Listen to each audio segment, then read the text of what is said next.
உட்கார்ந்து உட்கார்ந்து அந்த கண்மலையில் உட்கார்ந்து உட்கார்ந்து உட்கார்ந்து ஜெபித்த ஜெபித்த ஜெபித்த ஜெபித்த அந்த ஜெபமெல்லாம் கேட்கப்பட்டு முதல் அதிகார ஜெபம் அன்னாளுக்கு கண்ணீரின் வாழ்க்கையா இருந்தது. இரண்டாம் அதிகாரத்தினுடைய ஜெபம் இவ வாழ்க்கையில களிப்புள்ளதாய் மாறினது. ஏன்னா இப்ப என்ன ஆயிட்டா, கர்த்தர் அன்னாளை கடாட்சித்தார். இப்ப கருவுற்று இருக்கிறா.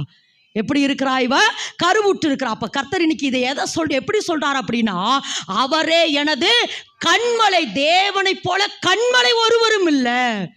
இப்ப இந்த இடத்துல அன்னாளுக்கு தண்ணீரா புறப்பட்டு வந்துச்சு, அவளுக்கு வேண்டிய அற்புதம். சொல்லுங்க. அப்ப இன்னைக்கு கர்த்தர் என்ன சொல்றாருன்னா, உனக்கு கண்மலை தண்ணீரை மட்டும் கொடுக்காது, அல்லது தேனை மட்டும் உனக்கு கொடுக்காது, அடுத்தடுத்து எண்ணெயை மட்டும் கொடுக்காது. நீ எதை எதிர்பார்க்கிறீங்களோ, சொல்லுங்க, எதை நீங்கள் எதிர்பார்க்கிறீங்களோ, அல்லது எந்த அற்புதத்துக்காய் தேவ பிரசன்னம்